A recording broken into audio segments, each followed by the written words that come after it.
It is an undeniable reality that the advent of many of humanity's greatest achievements has furnished it with ever greater destructive capabilities. That the translation from rocks and arrows to guns and missiles has steadily escalated the death tolls in any given conflict. But it has not been a competition of parity, of relative quality clashing against one another as on the fields of the Somme or the seas surrounding Midway Island. Instead, more times than we can count, it has been an exercise in the technologically superior utilising their advantage to devastating effect against those sometimes centuries behind them. And in the scramble for Africa, we can see such a story play itself out, as the various great powers stake their claim to territory defended typically by little more than tribesmen.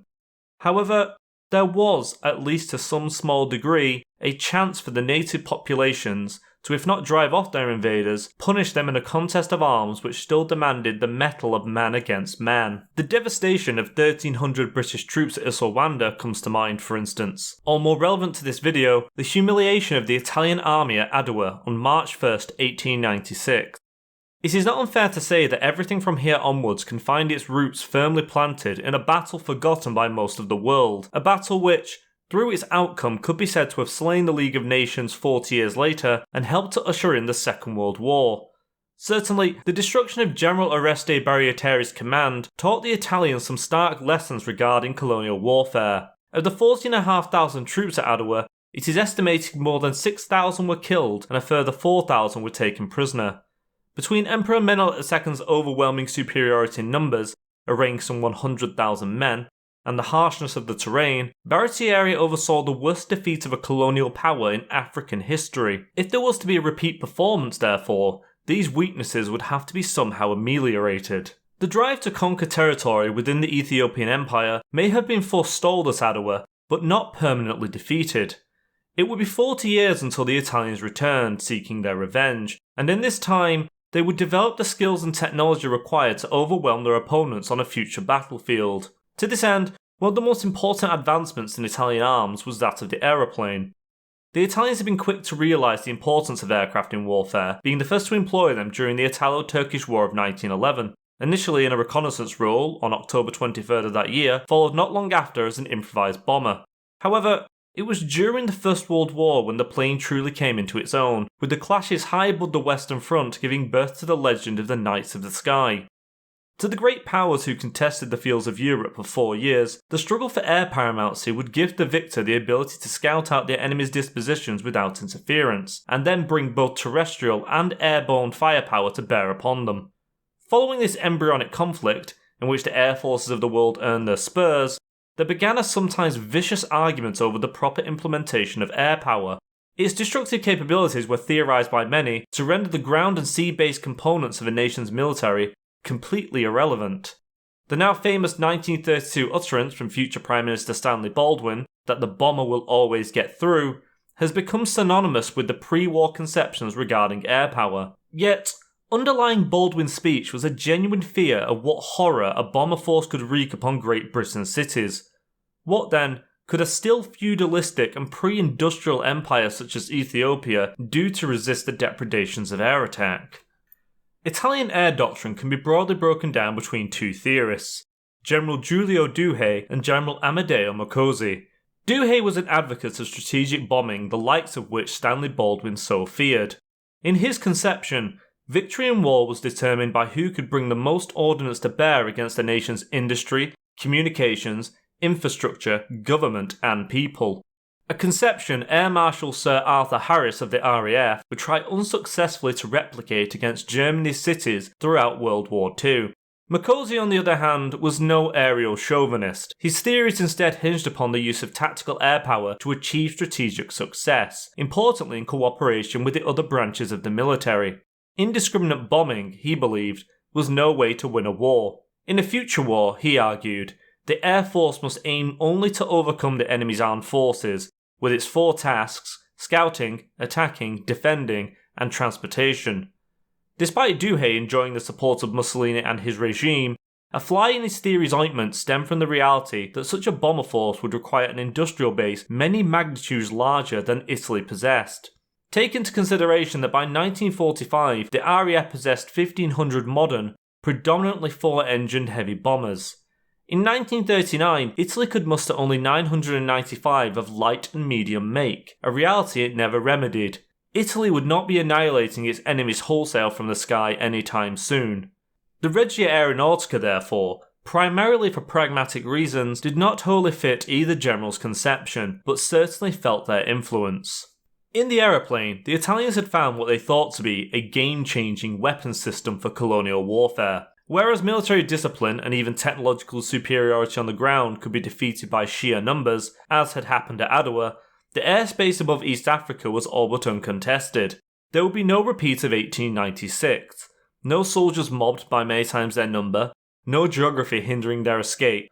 Rather, with air power and decisive support, the tribal armies of Emperor Haile Selassie would be blasted by forces to which they had almost no response. Despite her later often poor performance in World War II, this was a task for which the Italian military and Regia Aeronautica were well disposed. Following his rise to power, Mussolini championed the air force as a symbol of modernity and martial strength. Many fascist notables flocked to the service, among them Count Galeazzo Ciano, Mussolini's foreign minister and son-in-law, and son, Vito Mussolini. Both would serve in Ethiopia in the 15th Squadriglia, 4th Gruppo of the 14th Stormo. Marshal Pietro Badoglio, who would take over the invasion from General Italo Balbo, would observe with surprising honesty, given his career as an army man, "It is with aviation that we shall have to break Abyssinian resistance." The mission was clear, but did Italy yet possess the plane to help usher them to victory? The Caproni Ca-133 was the very conscious response to the unique dangers and difficulties facing colonial aviators. It would serve as a bomber, logistics, troop, medical, and civil and military transport across multiple variations in its design. Based upon the rugged and successful Caproni Ca-101, the 133 was specially rushed into service in time for the Second Italo-Ethiopian War, with the distinction of being defined as a colonial bomber. It was the last plane personally designed by Giovanni Caproni, in conjunction with General Ingegnere Rodolfo Veduzio, who would recall, "The ministry ordered it from the manufacturer, skipping the customary practice of an evaluation squadron before signing the production contract." No other plane can claim such a close relationship with the second clash between Addis Ababa and Rome, its very existence dependent on Italy's greater imperial ambitions in East Africa. Such was the demand that Caproni expanded the company's technical resources and organisation to handle the 133's rapid production, and amazingly, it worked. Modern warfare is replete with weapon systems that, even after lavish spending and technical expertise, fail to meet their expectations. The long development times associated with such projects are typically in order to iron out any kinks, and in so doing, accidentally drag any failures out over many years. This is not discounting weapons which make it in the hands of those who are supposed to use them. However, rare is the piece of hardware which is rushed through every phase of its development and actually achieves its intended purpose without any major shortcomings. Tasked with perfecting the prototype, Veduzio would later say, "The series, in fact, turned out as it should have been, as I had wished it to be." After an inaugural flight on the 16th of September 1934, the 133 went into rapid production at the Caproni Works at Verzola Ticino in Toledo. What then did a Ca-133 comprise? With a welded steel tube and metal construction, then covered by fabric, the airframe was to prove a sturdy and resilient design. The plane was powered by three 460 horsepower Piaggio Stella P8 C16 7-cylinder radial piston engines. And yes, I had to say this several times. This granted the Ca-133 a top speed of 143 miles per hour, an improvement on its predecessor's 130 miles per hour. Alongside a service ceiling of 18,000 feet and a range of 839 miles, the aircraft was well suited to the long-range, uncontested colonial role for which it was built. Armed with four 7.7mm machine guns and the ability to carry a variety of bomb loads, including two 550-pound or one 1,100-pound bomb, and the Ca-133 had little to fear from Ethiopian resistance. Rather, it was the threat of the environment and overwork which could prove so fatal to planes and their crews, over which the 133 would win its greatest victory. The loss ratio of a 133 was 1 every 1,400 hours of flight time. This is well over twice that of the Savoy Marchetti SM-81 Pipistrello, whose 600 hours seems paltry in comparison.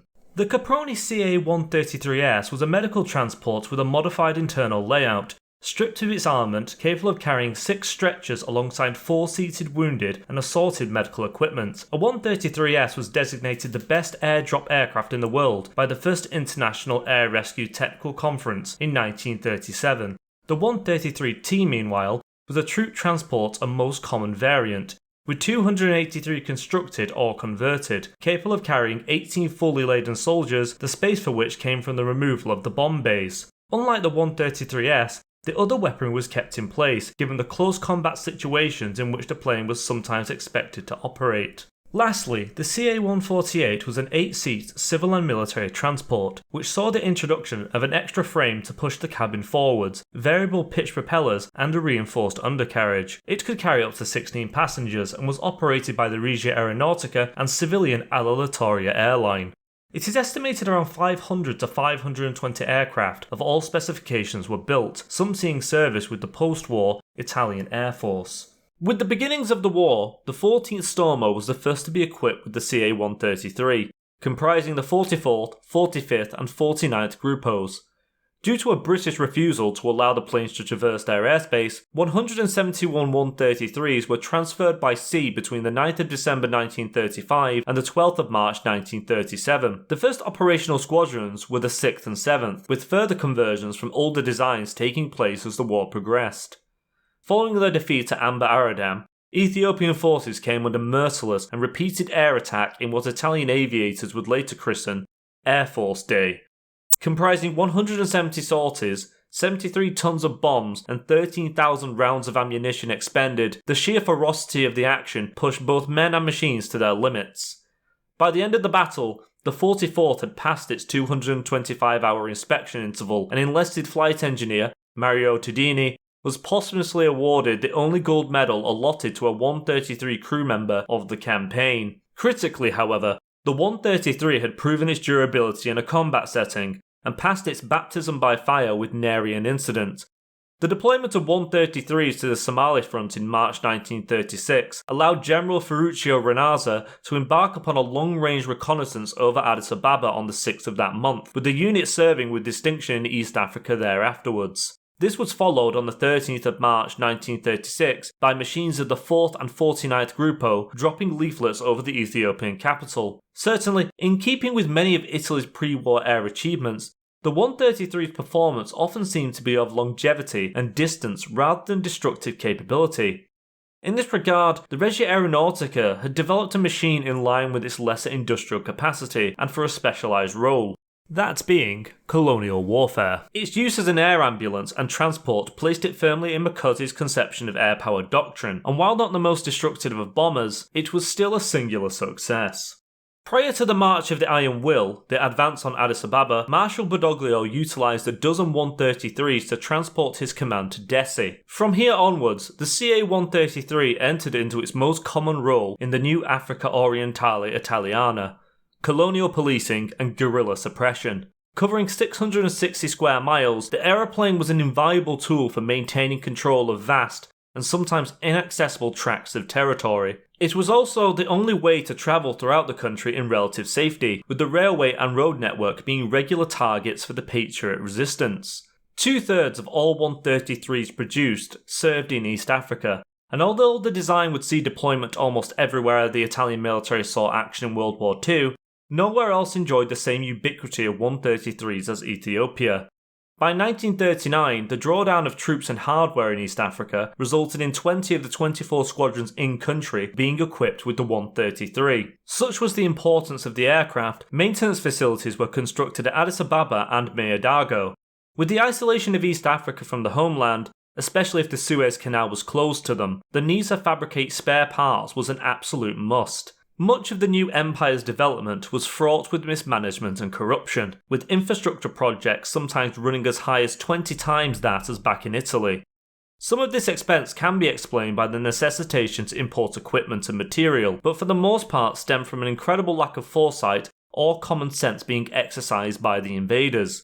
The 133 was perhaps an exception to this rule, with its very preeminence demanding special attention from the ruling fascist elite. It was critical to both their defence and as a potential route of escape. It should also be noted that the Viceroy from 1937 until the Empire's demise was one Prince Amedeo, the Duke of Aosta. An avid flyer and former member of the Regia Aeronautica, he was naturally inclined towards developing the colony's independent air defences, and in so doing, bolstering the role of the CA-133.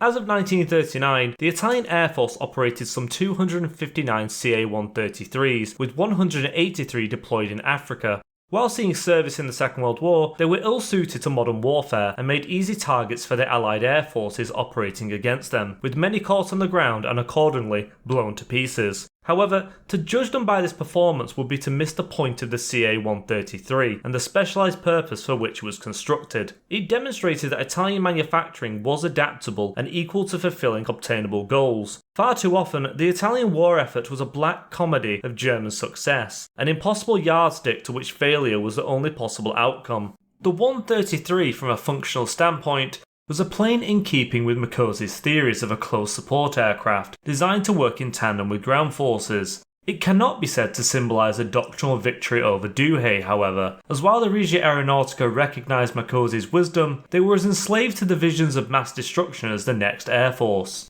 Reality, therefore, may have forced them into a tactical role, but it was a byproduct of material necessity, not by choice.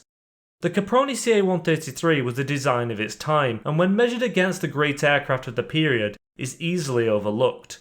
It was a workhorse, distinguished not by its flashiness or high victory tally, but sheer determination, and for this, I believe it deserves to be remembered.